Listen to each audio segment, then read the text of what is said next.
Hello world, it's me, Dennis, and I am here with Sharon Hausman-Cohen and Carol Bilich. Bilich. I like Bilich better. Good. Anyway, because right? that's right. Mm-hmm. Because it's right. That's right. Anyway, we're going to be talking science, and we're going to be talking about the evolution and the leading edge of what these two women, what you're doing. Doctor, you two, and you're a practitioner and an energy practitioner and work with the mind-body connection, and you two are you have started a company called Intellax DNA. Intellax DNA. Doesn't that sound interesting? That's an interesting place to start. So tell me the history of this and how did you get that name? Why don't you tell the history of our name, Carol? Okay.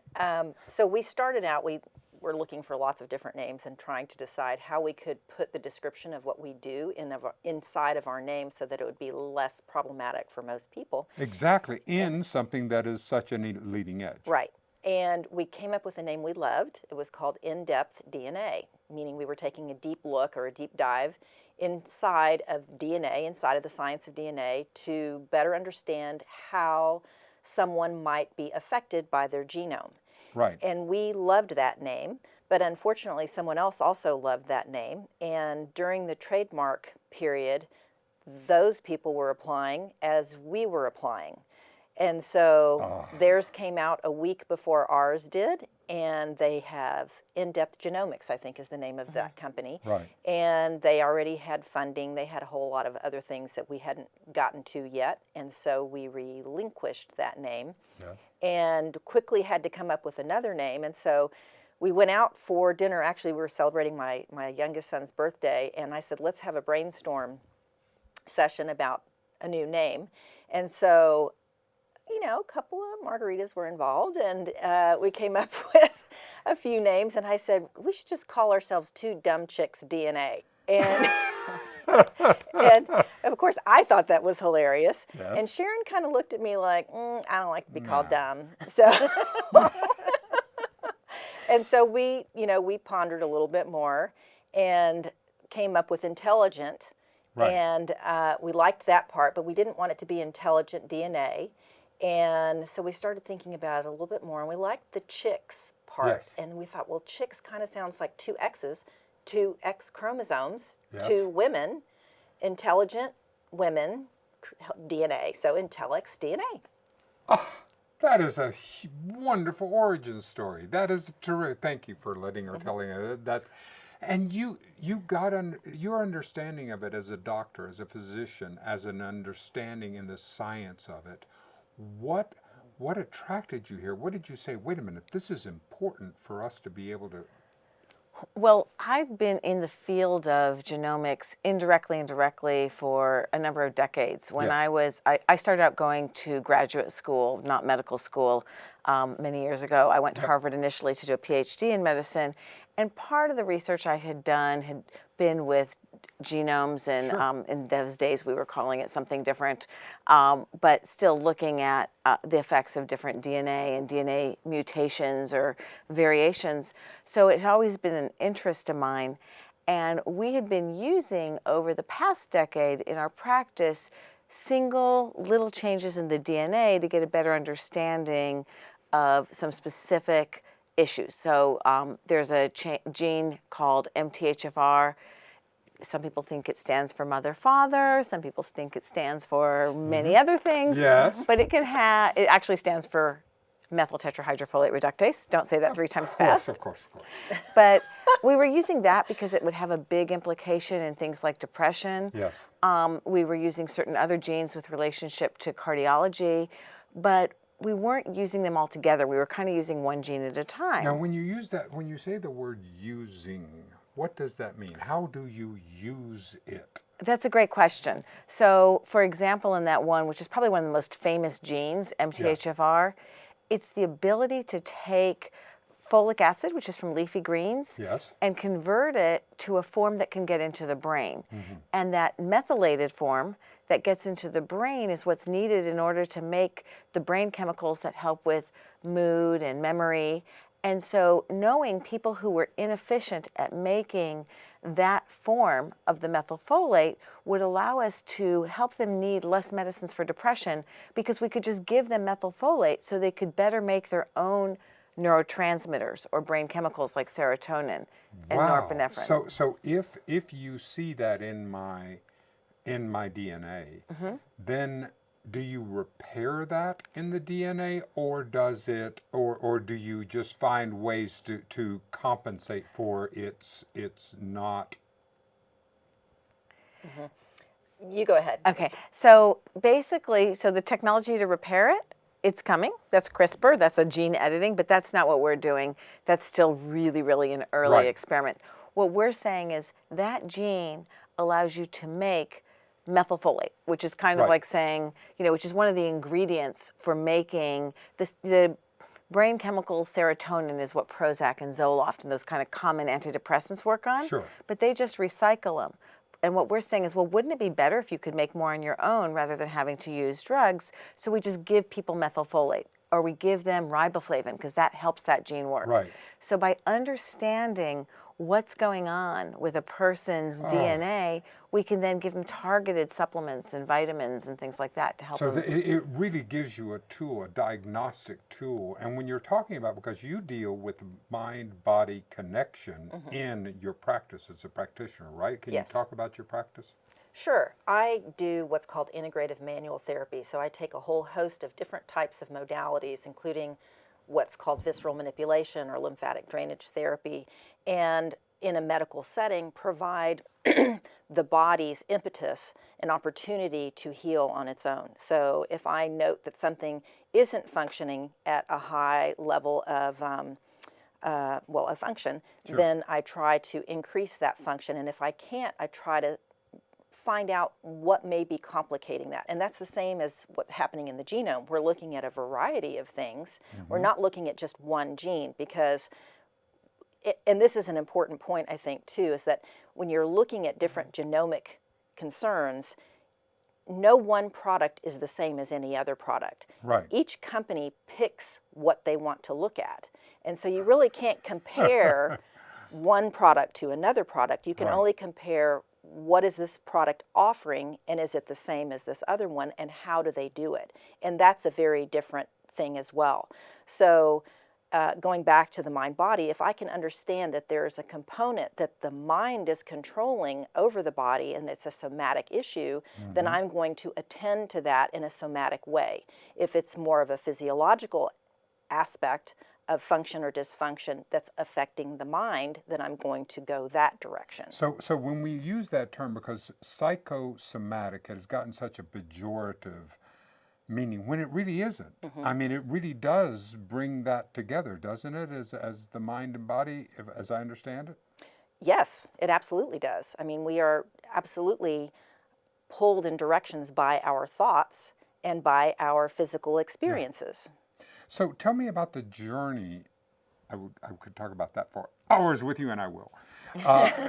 But talk about the journey is as a business people, as sitting there and saying, we are going to go out, and so tell me your business model, tell me what it works, how it works, what you're thinking about. So what happened is I was in private practice, but in a little bit more of a traditional model with insurance, and not necessarily 15-minute visits. We tried to give as much time as we could, and I was attracting very complicated medical patients that wanted me, people who wanted me to untangle their medical mysteries. You mean human beings? Human beings that weren't just like each now, other. Now I get it. Okay, so all right, go ahead. So people wanted that help, and we decided that that was something, and that was something that I really wanted to do, that I had the skills to be able to help the people who maybe had not gotten the help from the traditional medical system.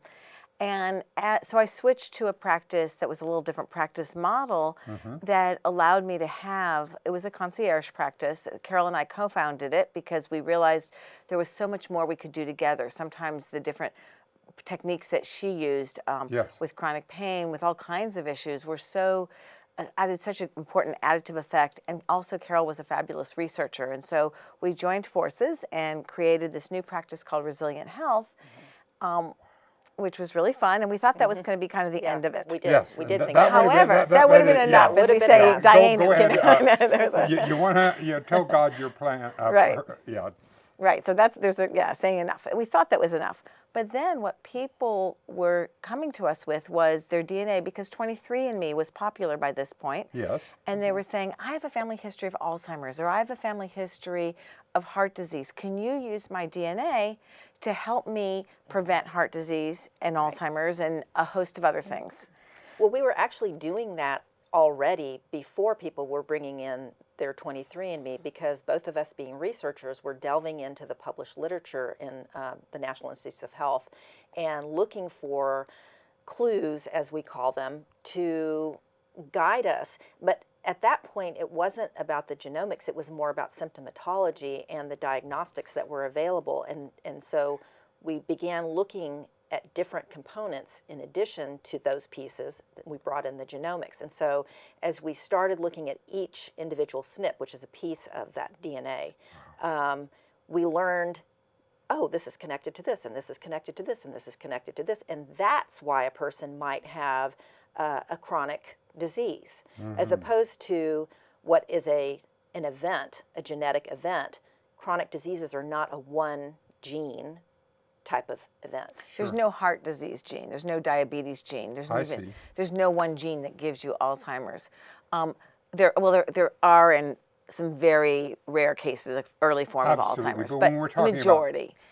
And so when we started looking at those different diseases, we said, well, let's, like, for example, with heart disease, we found that although there were maybe 100 different genes that might contribute a little bit, increase your risk 8% or 5%, there were a smaller set of genes that we knew what they did that had significant increase on risk, 20%, 200%, Oh, so 70%. we need to work on the ones that could, the greatest risk factor. Right. Right. So the first thing we did is kind of map out which ones had some of the most significant risk factors. And then we went into the literature and said, well, what can we do about it? So if there's a gene that causes hardening of the arteries, calcium to build up in the walls, we said, what can be done? And then we were able to go through the literature, prove that on that pathway, vitamin K2 can help block that from happening. And so, but if you have inflammation, which is a big source of heart disease and brain inflammation and diabetes, almost every chronic disease, that's going to be a different set of interventions. And why there are medicines that work on those genes, if someone's using something for prevention or they just don't want to use medicines, they're going to be more interested in the fact that curcumin, which is from turmeric, or sulforaphane from broccoli sprouts extract, or different things like that. There's something called resolvins from trout that can all address those inflammatory pathways. And so we matched up the genes with the interventions, but we also then went to the level of saying, okay, we're only going to put curcumin in the cardiac panel, like with the cardiac genes as an intervention, if there's studies showing that curcumin reduces cardiac disease. And so that's kind of how we built this. The outcomes had to match, because otherwise they're not clinically relevant, and we are clinicians. Yes. And so if we just said, well, it might work and you can try this, then that would, negate the point of having the genomics at all. Yeah. So you have, not only do you have your practice, but you also have your research arm there. So how do you, so do you get together and then and have to actually transition into the research? We're always doing research. Right. Exactly. We kind of joke that we do our practices 4 days a week and Intellex DNA 4 days a week. Yeah, And exactly. that tends and to work. on the ninth day, you rested. That's That's right. So that, yeah. But it's, we have a research team, and so we have... We do now. We didn't. It used to be just the It used two to of be us. us. Exactly, but of course, I mean, Paige and Bryn used to be just the two of them. So and then comes Google. So that's the way that. So how is it not only progressing at this particular stage? Where is it right now, as far as your primary audience is the practitioner, right? I mean, this is it, rather than being the person in their home. Well, we only sell to clinicians. We are what's called clinical decision support software. Got it. Which means you can't make a decision just based on someone's DNA. You have Right. to include their family history, their own medical history, Yes. what their own values, what medicines they're on, all those kinds of things.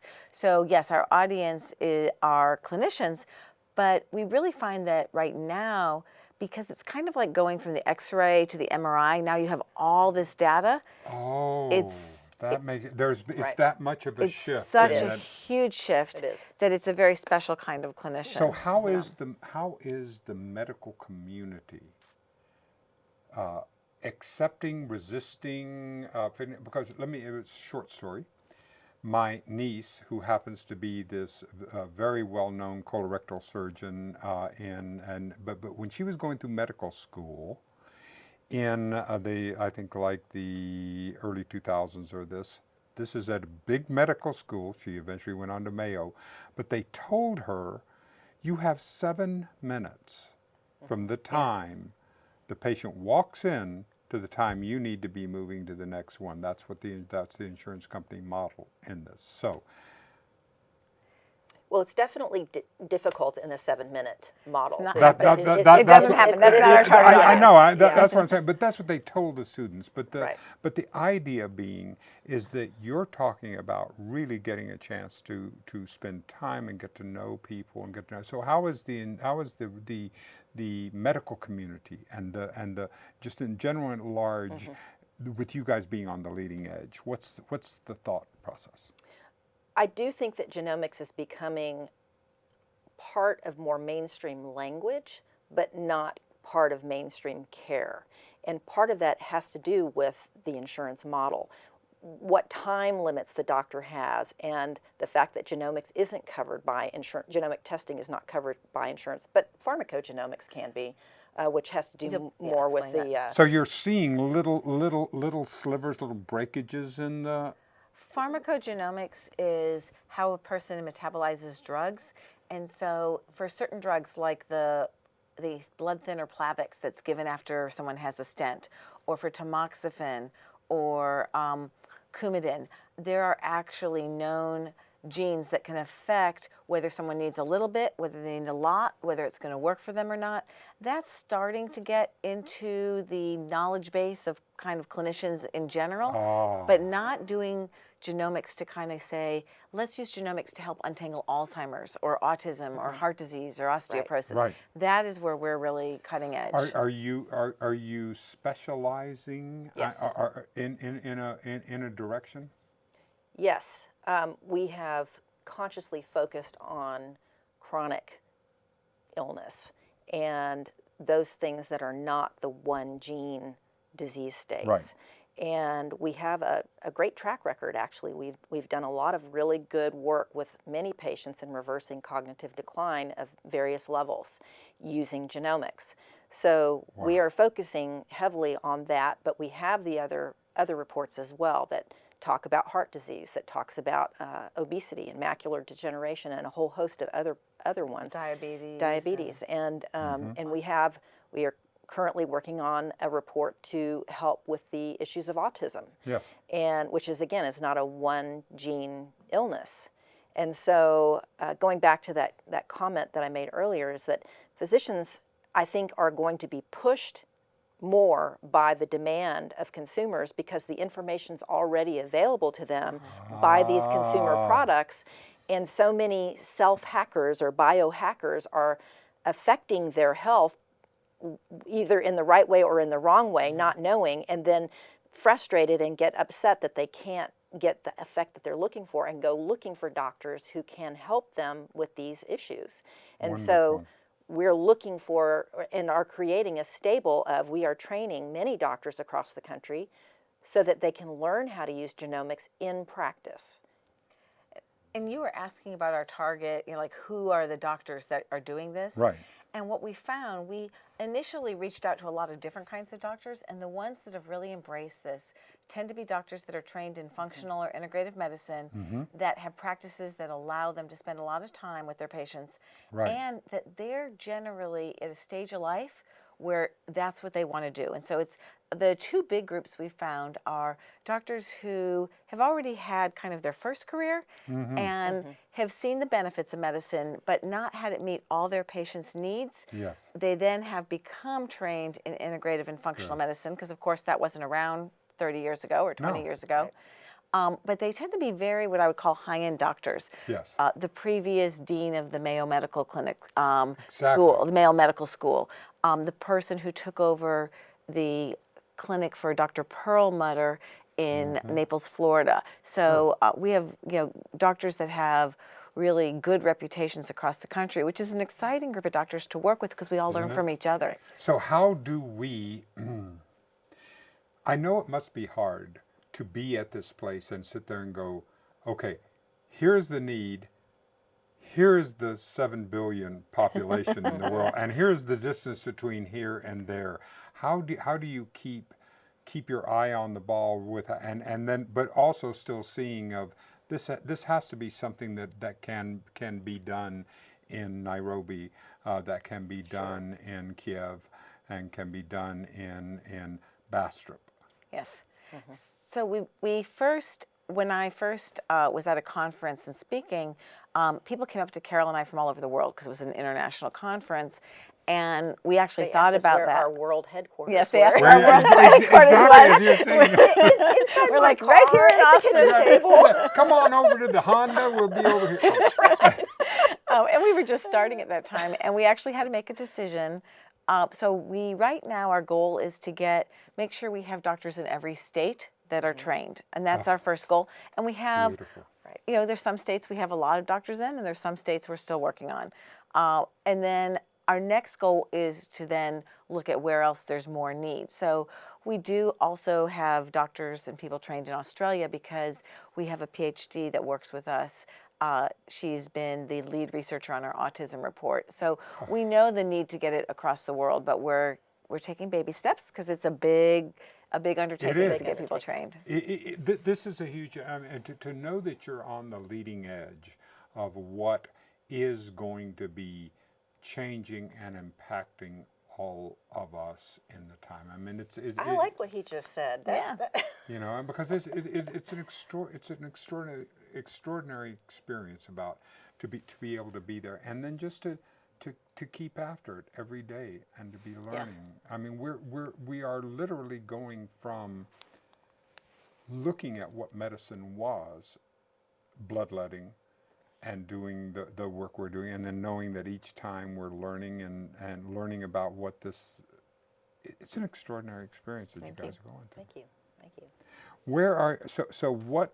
What are the misunderstandings about genomics and DNA that people have that can be cleared up? Help me in my ignorance. Well, I'll start, but then I'll pass the baton. There's a lot of popular information about genetics and genomics that certainly contains certain pieces of truth, but they don't always bring out the same outcome. Got it. So we talked a little bit about, do you compare this product to this product? You really can't do that because, as I said, each company chooses what they are going to be attending to in the genome. I mean, there are a lot of genes in there. And so there are companies that focus on cancer. There are companies that focus on the one gene problem. And then there are companies that focus on things that provide small levels of insight, but nothing necessarily as to what to do about it. And then there are companies like ours that have particular models that we're following. Okay, so we're looking at the chronic disease model, and how can we affect that? But how can we do it so that we know it's clinically relevant? How can we do it so that we know that the outcomes that we're hoping to get will be done by the modifications that we provide? Oh, wonderful. And it's repeatable and scalable. Yes. And I think that in terms of misconceptions, because you had also asked about that, or things that, problems, one, people often don't want to say, I don't want to know my DNA because I don't want to know if I'm going to get Alzheimer's.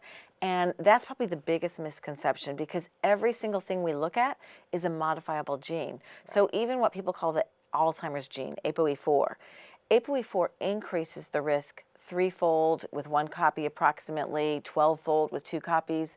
But just because you have ApoE4 doesn't mean you're going to get Alzheimer's. And that's the whole point of what we're doing is if you know what contributing factors, do you have mitochondrial, which are like little energy producing things inside your cells? Do you have mitochondrial issues? Do you have inflammatory issues? Do you need more choline or more B12 than average? By knowing all those things, you can reverse cognitive impairment many times, and you can decrease your risk. So we tell people the DNA is not your destiny, it's your family history. And if you can know your history and you know what kind of things your family has a little bit of more, a little less resiliency towards and a little more, needs to be a little more careful about, that you're more prone to inflammation, well then we can tell you how do you lower inflammation with food and supplements, exercise even. So that's the big thing is DNA is not your destiny, it is your book of you. It's like my Google map that can sit there and just say, Exactly. oh, there's a blockage in this way. Here's a shorter way that is a way around That's it, fantastic. and that's giving. That's all you're doing is you're giving us information to be able to deal with it. Right, that's fantastic, because if you learn before you ever have a blood clot in your legs that you are 5 times higher risk to get blood clots when you travel internationally, well then you can do something about it. Or like I found out that I don't transport B12 very well because of 2 gene variants, is what we call them, or SNPs. So I don't transport it well into the brain, so I need more B12 than average. So when you learn these things about yourself, then you can optimize. You can really say, well, I want my brain to function optimally. Right.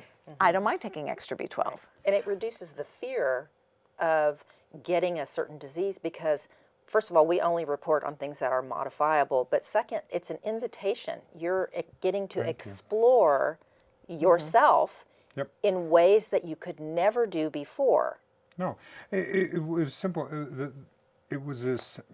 I was talking with the CFO of one of the nation's largest hospitals, and he said, we cannot survive on the making people who are sick better. We have to go from the wellness model. We have to find some way to reward wellness and to reward that. And that's where I see this as really being that opportunity. And that is exactly what we're trying to do. So I'm a family physician by training, and a lot of times people say, you're a family physician? That seems like an odd, medical director for a genomics company. And I'm like, no, it's perfect. It's perfect because we're trying to prevent. Definition, that's what it should be. We want to prevent things. And so really one of the problems is American medicine has been very reactive. If you are having a heart attack or having a stroke, hospital's a great place to be. And the best care in the world. Absolutely. But if you have a family history of diabetes and heart disease and stroke, people really aren't able to give, doctors aren't trained in giving specific recommendations. And with the tools that Intelligence DNA gives a doctor, they can then sit down with you and say, oh, for you, these kinds of foods are really going to raise your blood sugar more. And if you have more whey protein, or if you take this herb, or you eat less of these foods and more of these foods, we can help prevent you from getting diabetes. Which actually, when we look at it from an economic model, when we're looking at it from every model, you end up saving billions, trillions. You really work down when you work on the wellness model. Right. And Absolutely. it also does, it does something else that to me is extremely important. It destigmatizes ill health that can't be named. And there are millions of people who are unwell, seriously ill, who just don't have any hope. And they go to doctor after doctor after doctor trying to find care and having to defend themselves. Yes. And that is an extraordinarily frustrating place to be as a patient, but just as a human being, you don't want to be told, oh, you might need to go over there and, talk to those folks. Yep. Yeah. Carol's talking a lot about things like when we have patients who come to us, Carol specializes a lot in pain and fatigue and things like that. And we'll have someone coming to us with chronic fatigue and they've been told they're depressed. And then we're able to show, look, you don't make CoQ10 well. CoQ10 is the main food for mitochondria that make energy. and you don't remove the different toxins, like things like pesticides, like glyphosates, which is what they spray the crops with, or that's kind of an oversimplification, or Sure. you need more of certain vitamins, or you don't convert thyroid hormone to the active form. And then all of a sudden, they're like, oh, okay, so or they may have genes that make them more tired that are only found in 1% of the population. But when they understand that, then they don't feel so bad. Even with obesity, there are some people who obviously have many more struggles with obesity. And when they understand that their body stores fat much more efficiently, which would have been great if you were starving in Poland, not necessarily so great when you're living in an area where you can go to the supermarket and have tons of calories. Did I just have a stroke, or did the lights The change? lights did change. Oh, thank you. Oh, I'm so glad. All right, just Yes, in we're not case gonna do anyone is the- looking over here, but we're we're not going to doing have it in this the dark. mood lighting. We're going into the evening Yes. portion of the show where we're just relaxing. So if we have, you don't need to have we'll serve a little wine and just relax as we're enjoying this. In the last part, now here's one of the, when I was growing up, and I'm 71 this year in 2019, is that all right, so we're going to take an edit here, and even though, and then they're going to re-get the lights can scratch on myself, right? on that. I know I scratched my eye once during it. Sorry about it. I'm just so glad. Just wanted to make sure that everything was okay. We like the mood lighting, Donna, but we want the wine then. I Only if like it comes that. with only if I- it comes with a bucket full of Silmarin.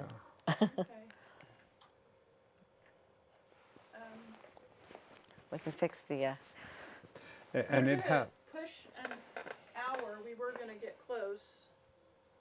I gotta go ask him. I think I break. One of the things that fascinates me is that if I go to the vet and I have a 20-pound dog, they would prescribe by weight. But if I have a 40-pound dog, they prescribe a different amount by weight. But a 110-pound woman and a 240-pound man, I'm not 240, but I was. But anyhow, why did I even have to say that? It doesn't matter. The point is that it does. I don't see on the side of the medical label, take according to your weight. Why is that? Well, in some drugs they do that with, and other drugs it's because there's a wide range of what can work for someone. But that's exactly the point. Is actually if you dig deeper into someone's genomics, one person might be better off taking, so with statins, you hear about people talking about muscle aches from statins. That's another topic we cover in our reports. And for some people, they can take, 40 milligrams of Lipitor every day and they'll be fine, or whatever one, Zocor or whatever, Crestor. For Right. other people, because of a gene, they are much slower to break it down. So if they're taking 40 milligrams of Lipitor on day one and they're not breaking it down, by the time it's been in them for 2 weeks, if their liver isn't able to take it up and break it down effectively, they now have 200, way more than they should be having, and they start to get muscle aches. So we can then take those people and say, wait, this person doesn't break it down, so only give them 10 milligrams of Lipitor and skip Saturday Yes. and Sunday. So absolutely, genomics and individual differences, not just weight, but differences in metabolism should be used. Oh, that's terrific. That's terrific. It is. What I'm interested in is that, again, how can you see this moving into the medical practice of? Don't answer that question right now. It's too interesting. I want to wait till we're on that. How does my mindfulness impact my health? Wow, that is a big question. That's a question that we would have to talk about for probably the entire. You should tell them how Here's the someone's thing. mood can affect their DNA. I promise you, I would love to have more of that conversation. I'd love to have a session on Have her back, where just for- have you back and we really talk about that, because these are the things, because I'm so interested in the and this is the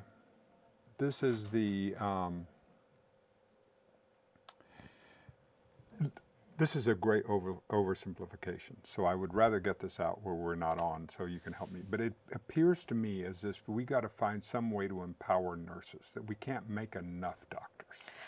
But that if there was some way that we could find some way to get nurses and nurse practitioners and this into the system so that we could.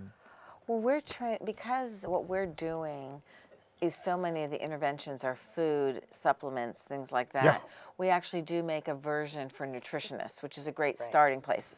It won't go as in depth into things like statin intolerance or blood clot risk, but it can But if you could get absolutely help some with of bone the- health and blood sugar and obesity and the vitamins that can support the heart health. And so Or that's the a great, brain health, and the right? brain health, absolutely. The nutritionist can do so. The reversal of cognitive impairment protocol, we can absolutely have done by a But nutritionist. I love the idea of you approaching it from the nutritionist, approaching it that way, because that way you could get from there into the public that could and do some good that moves along that way. And it's a little more affordable. So it's Exactly. so it's still a matter of getting enough people trained, and that's kind of the phase that we're in right now. Is getting And we people. can see the trajectory. I mean, we have literally hundreds of reports that we could create, and we could create a specific one for anesthesiologists, so that their patients would understand, yes, I'm somebody who is sensitive to this type of anesthesiology. Exactly. Or we could do one for gynecology, for instance. There are some of those already out there for gynecology, but focusing the way we do on the chronic disease pieces as opposed to the cancer pieces or the inability to get pregnant or something like that. Yeah. Like we can look at, there's a lot of different things. Again, from a family practice background, miscarriage risk actually is related to blood clot risk. It's related to your ability to clear toxins. There was a study in Ecuador. I don't know if we're Making sure that we're still on. Yeah. We're still on break? Yeah, we're still on break. She can talk. Oh, to me. Go okay. ahead. In But we may Ecuador, want to ask about that, because in Ecuador they did a study of, there's a really good. We're ready to. You tell us when we're rolling. Oh, okay. So, all right. So, nothing. I just picked up the phone just to make sure that we were still. I was waiting for you to tell me for us to go again. All right.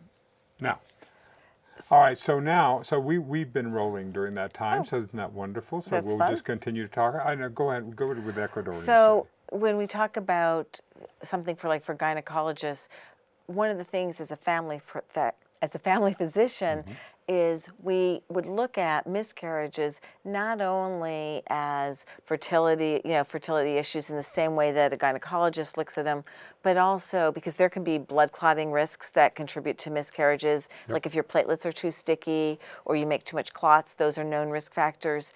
But also, as an integrative physician, there's evidence that people who don't remove certain pesticides and herbicides and toxins well, that if they're overexposed, that increases their miscarriage risk. There was a study in Ecuador of a village that is a coffee growing village. And so it's a small village. The women there are almost all coffee pickers, and they would spray the coffee fields aerially so that there's heavy doses of glyphosate, which is Roundup.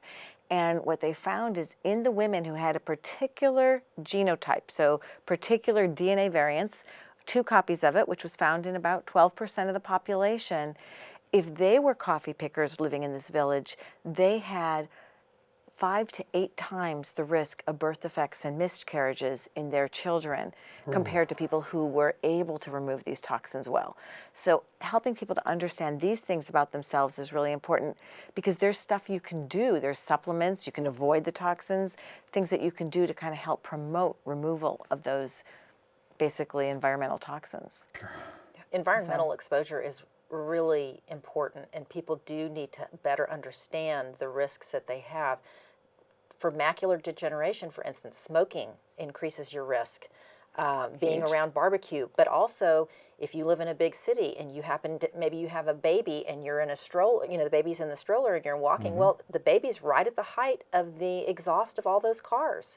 So there is a lot of exposure that's happening that we don't think to ourselves is going to somewhere down the line create a problem, but it does. Sure. And so if we have an opportunity to educate, and Sharon and I think of ourselves as an education company, as educators, Exactly. then we want to provide that information as well, because everybody has the choice to decide how they're going to live. They may not be able to accomplish their goals immediately, but if they understand what options they might have or they might employ, then that's going to create better health. Yeah. And there's certain foods, like for one of the detox pathways that can help with that, glyphosates, is Brazil nuts in some people can upregulate that pathway. Just eating 2 to 7. Don't eat too many because selenium is toxic if you eat too many. Sure. But 2 to 7 a week, so not very many. Or broccoli sprouts extract, which is has something in it called sulforaphane, can help with removing mercury, removing some of the pesticides and herbicides. And so, again, it's not something you might buy off the shelf every day, but if you know you're in that 12% of the population that's at super high risk for inability to clear the different things, even mercury, that may change what you eat or how you respond to it. That's an extraordinary time. So where do you see you got? How are you plotting and planning your business, your education company? Because this is what you're doing. You're educating physicians. You're doing research, and you're continuing to. How do you spread? Because you're obviously growing. You're obviously going to. How do you think about that? Well, I think about it in a lot of different ways. Right now, we're taking a multi-prong approach. We are going directly to the consumers in some small ways, providing opportunities for that educational component, and then providing an opportunity with doctors available for those people to come on board and decide if they want to take advantage of what we have to offer. So we do these talks in communities and provide the information. And then the other is to provide workshops and to attend and speak at different workshops around the country, which we do all year long, to clinicians. And in fact, we have 4 coming up for the remainder of this year that we will be attending, and then one that we will be creating for ourselves as well. We had one back in May, and we'll be having another one in December. So it's a slow process, in part because genomics is a new field of medicine. Exactly. It's not being taught in medical school, and in fact, there's quite a bit of resistance about it being taught in medical school. And I'm fascinated with that part of the resistance as you're being a part of the leading edge of science. I think it's hard for a medical school to embrace a technology that their professors don't yet know. And so one of the things, whenever I have someone from a medical school that's interested, I will walk the professor or walk whoever's interested in it through the genomics, showing how it can make decisions regarding things that they're comfortable with. They know that a certain percentage of the population get muscle aches from statins, and I'll show them how it's certain genes that can affect the breakdown of the statin, or genes that affect their muscles' ability to regenerate, or genes that affect CoQ10. So one of the things that Carol's talked about that I think that we would love to do in the future is eventually develop smaller reports, because if you're not an integrative medicine practitioner or a functional medicine practitioner, it may be too much to deal with all these different topics. Absolutely. But if we can just get cardiologists comfortable with the cardiac interventions, and we did at our last training have a cardiologist and a cardiac nurse practitioner at our training, because there is so much in our current genomics that relates to AFib and stroke and heart disease. But if we can do a smaller report for anesthesiologists, who is going to need less of certain anesthesia or they're going to not wake up well, who is going to need different kinds of anesthesia, or it can put them at risk for cognitive impairment.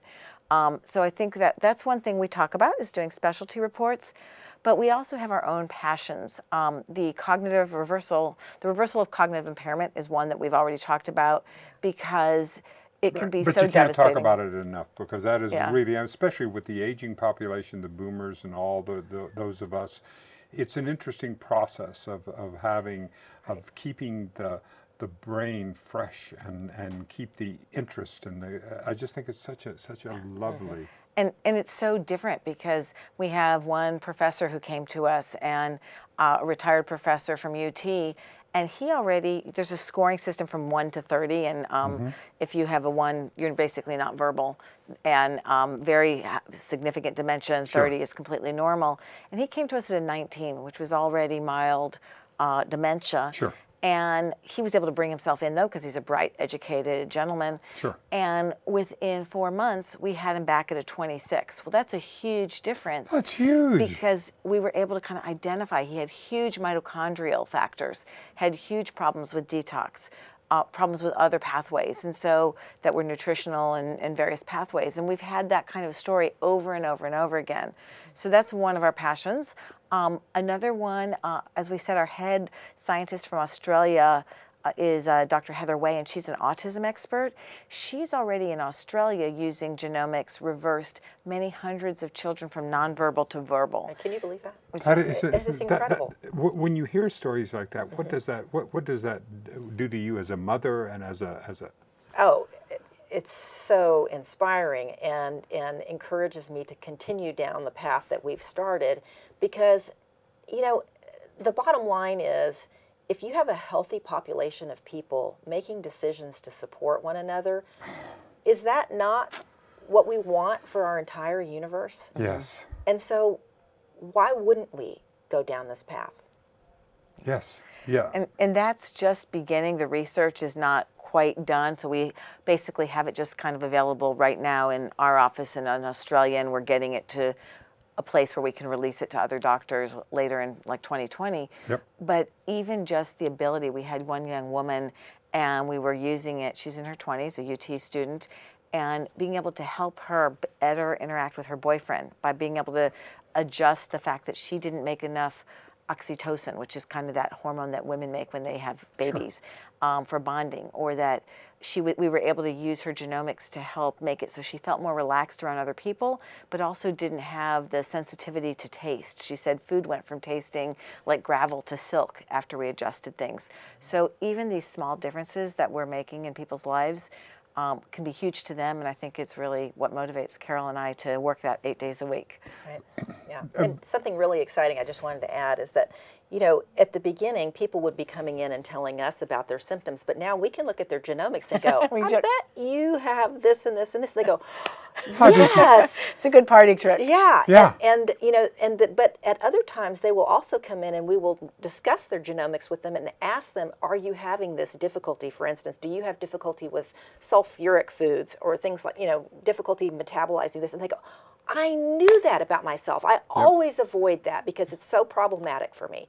And that is extremely validating, creates higher levels of compliance in the patient because they're excited that someone finally understands what's going on. They hear about it. Yeah, I watched this documentary on mountain gorillas, and that they would go from one place to another. They would eat, and then they would, but before they finished the foraging, they would move to the next. And that they actually balanced their diet, the blood that they did that they have. So it's in there. It's in there. That sense is in there. That, but we are either in this overly sensual world of taste, and it's hard to and inputs that we get. Exactly. It's hard to stay sensitive to that. But if we do, then we know. And that takes me right back to that question you asked about the mind-body connection. With all those inputs that are not yours, you are overcome.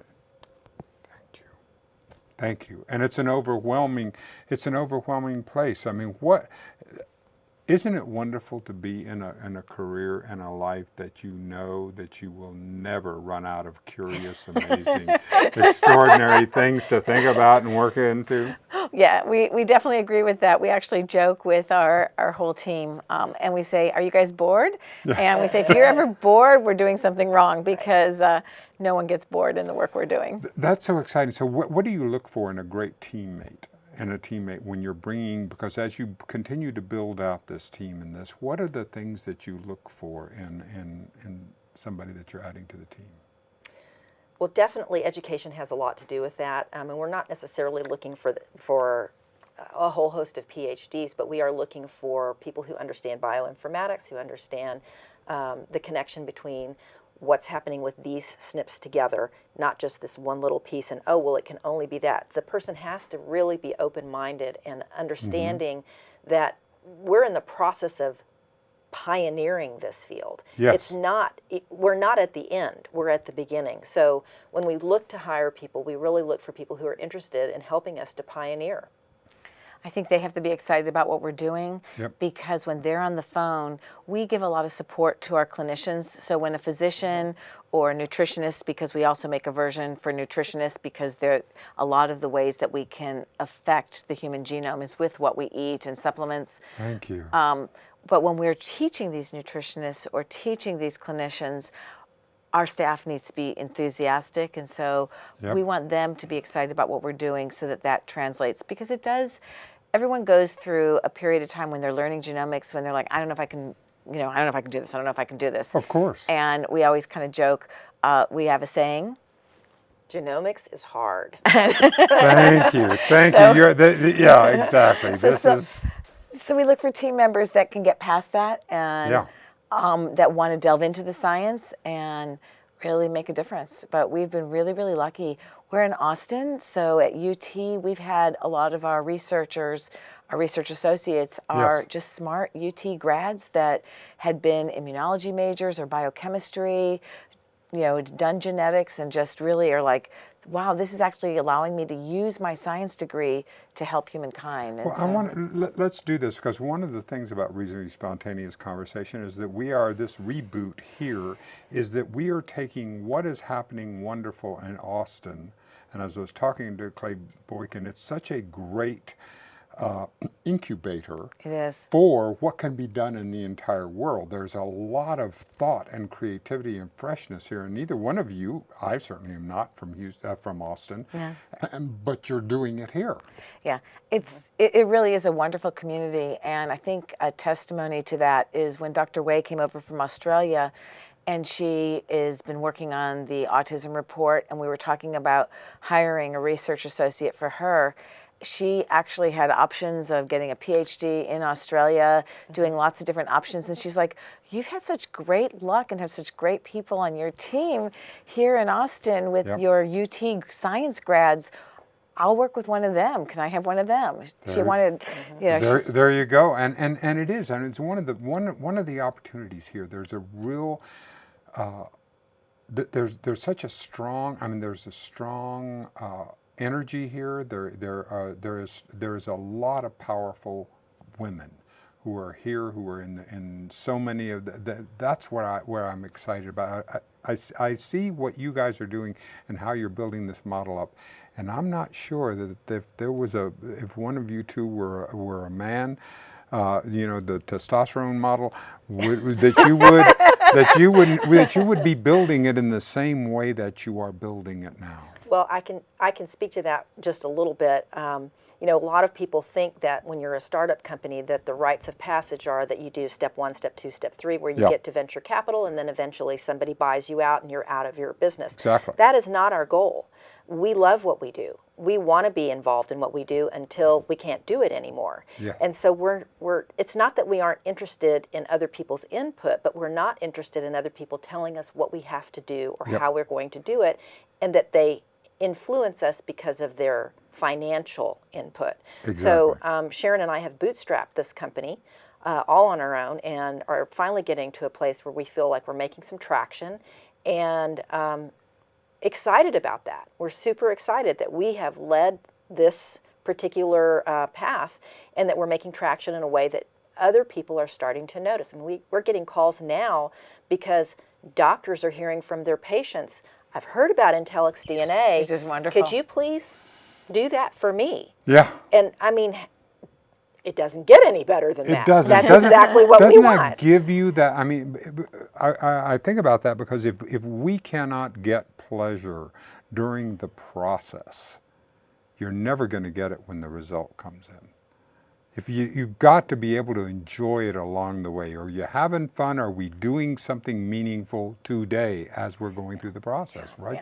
Yeah, no, I love it. I actually do spend a lot of my weekends researching because it's when I have quiet time.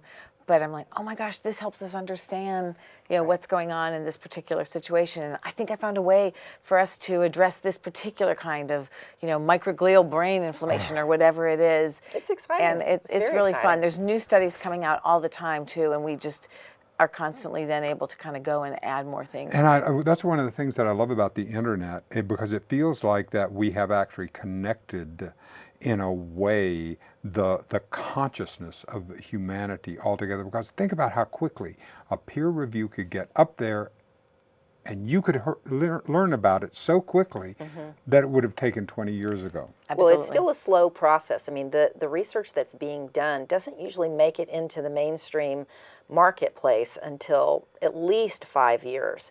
And because Is there any way to shorten that? Is that's there what any we're way to doing. do- That's what we're doing. So we always say what we're doing is we're translating the research that was done by PhDs that's in the published literature Right.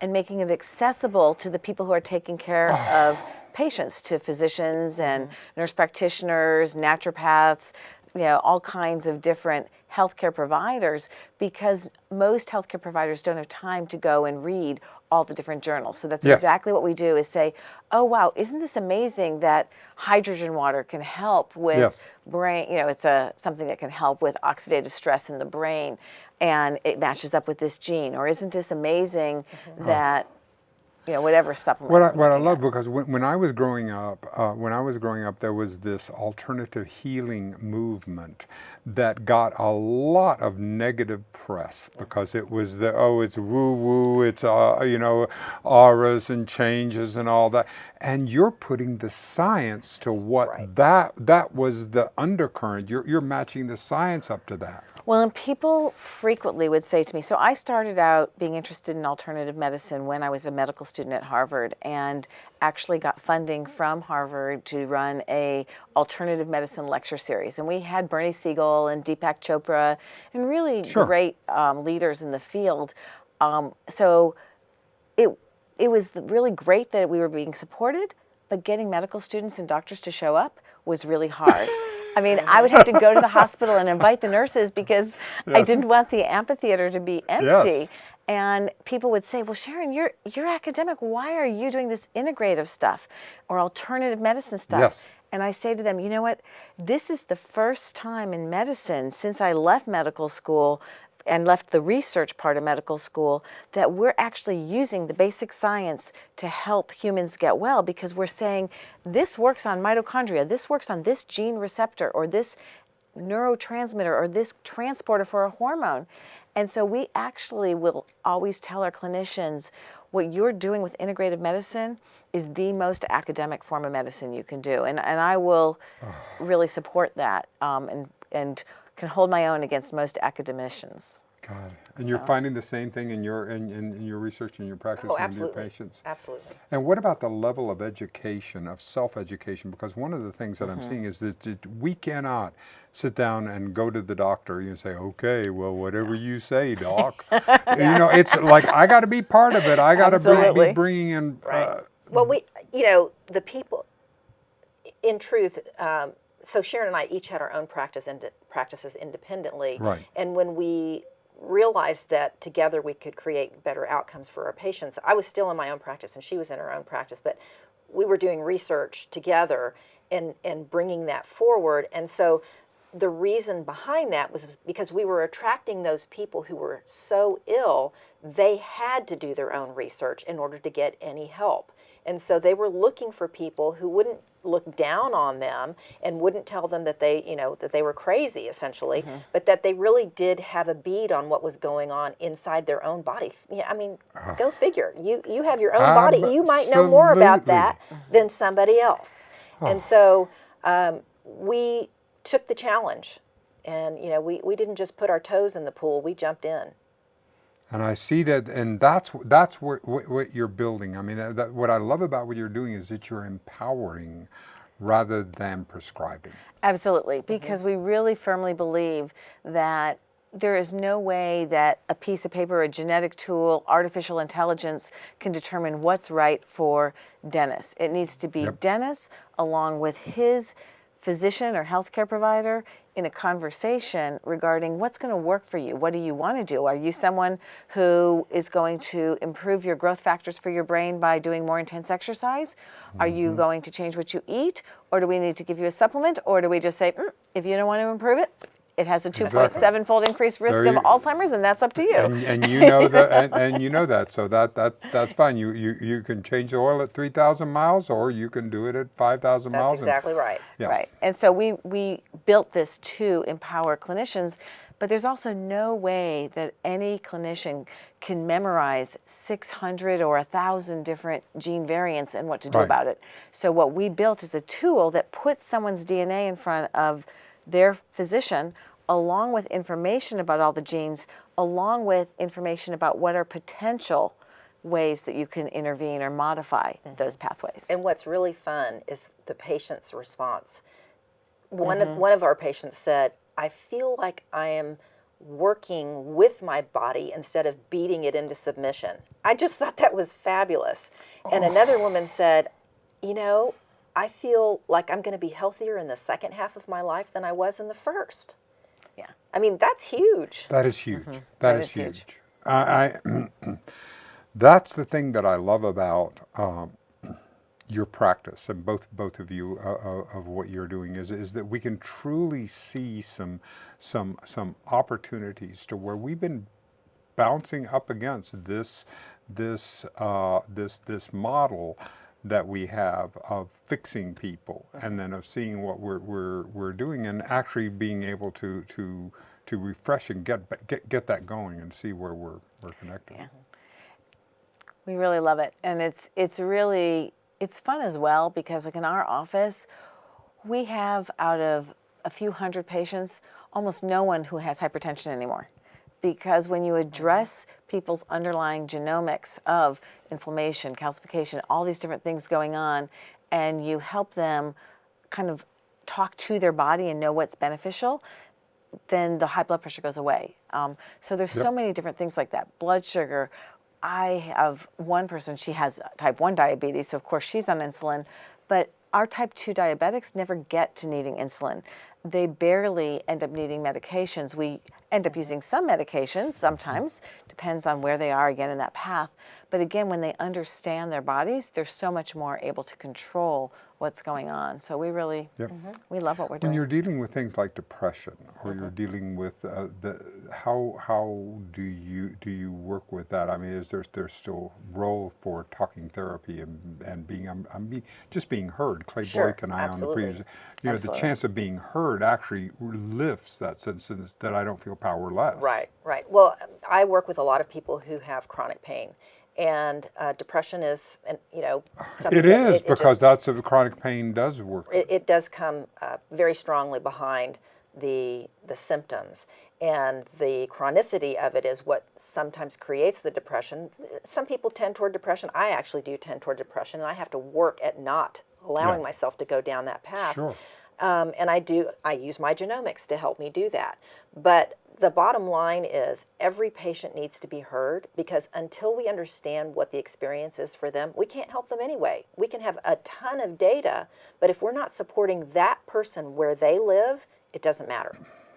Yes, and that's where I think that there's, in this model, if we can get to the insurance, get into the model to where, like through nutrition, I mean, you've given me some hope, because I've been a big proponent of empowering nurses, but now if I could see this, if we could get to it through nutritionists would have a lower barrier to allow people to be able to get into this healing modality. Right, and then they can refer to a physician if it's something that needs a physician. Sure, but it's still, if you could get to 40% or 60%, you get to a large portion of them, you could then.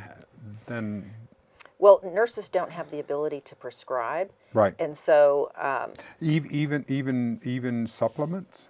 I mean, I know they can't prescribe supplements, but they can recommend. Can nutritionists could? It couldn't depends they? on the laws of the state. So nutritionists do work under physicians, and so there are some different laws depending on the state. Right. But I think that our goal is to work with whatever healthcare licensed providers want to Right. work with us. So we will not sell to somebody who doesn't have a healthcare license, but we have chiropractors that are doing a great job of working with patients that have cognitive impairment, which you wouldn't think would be the typical chiropractic field, but if that's their I do. interest, that's great.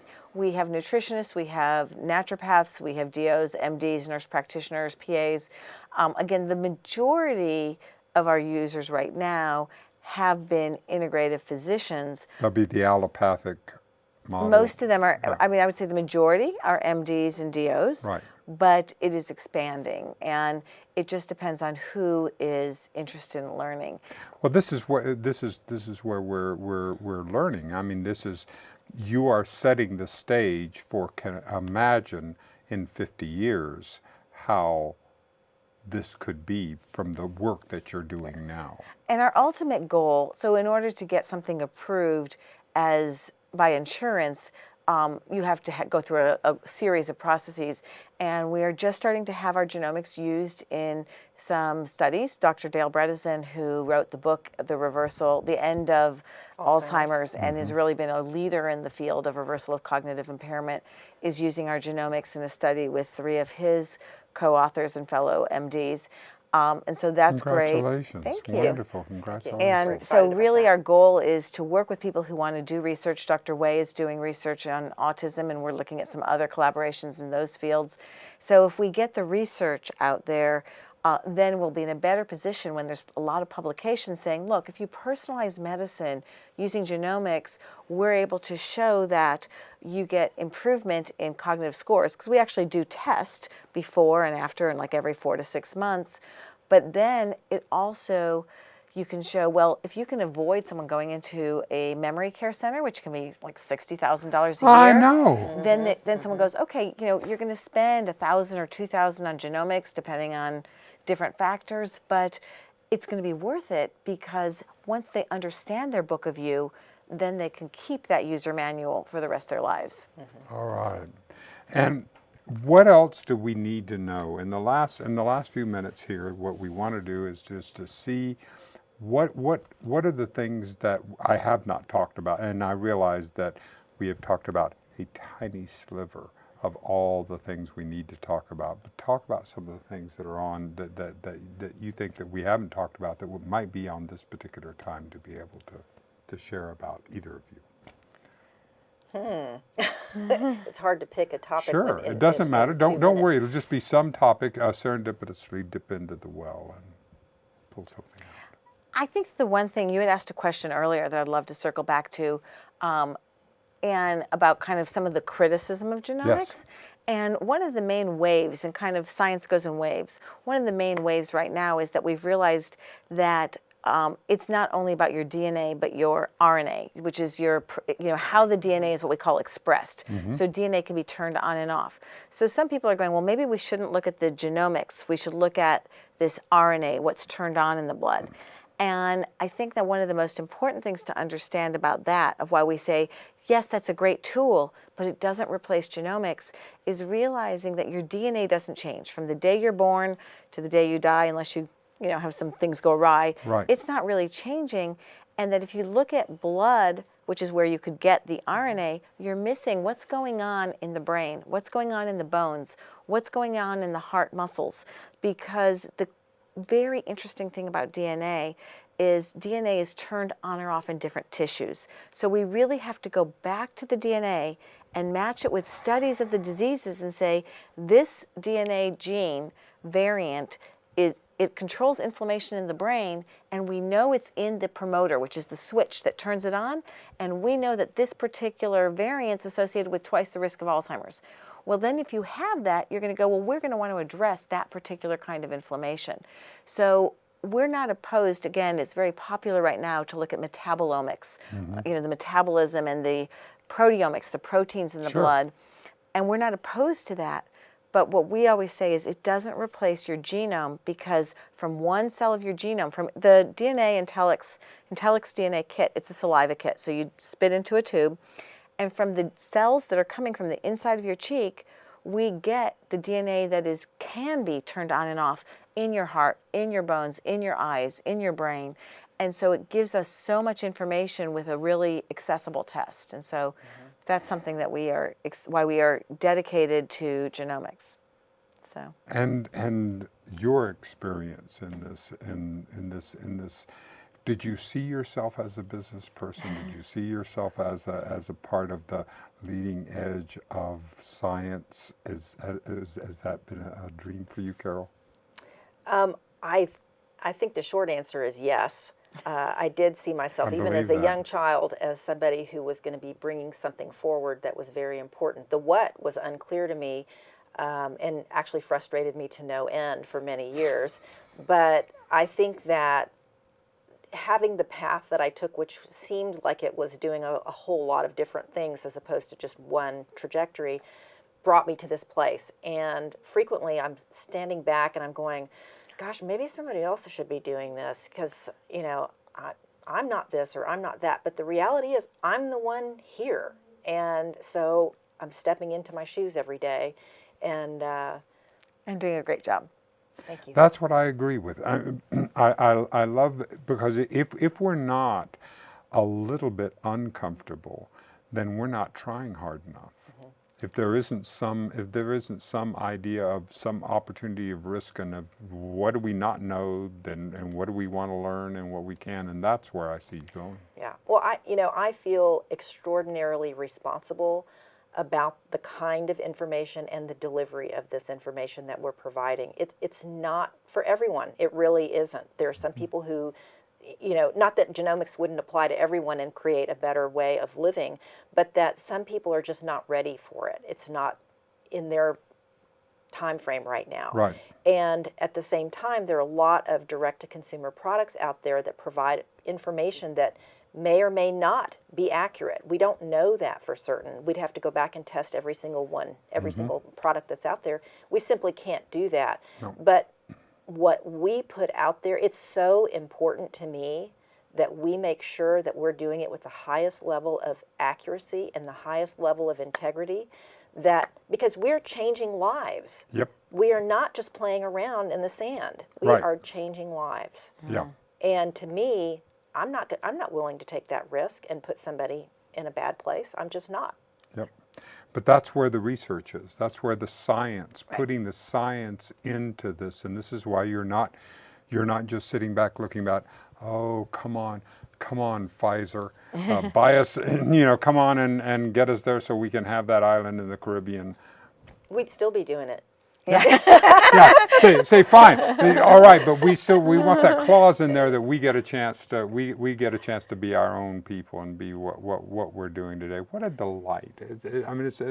This was so much of a learning process. Will people be able to see the video?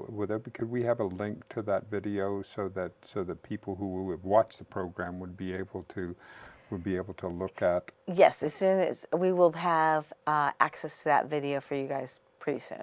Good. So, yeah. And when you do, as you continue to do the education, I hope you'll come back and tell us more about about the work that you're doing and the opportunities, because it's very exciting to me.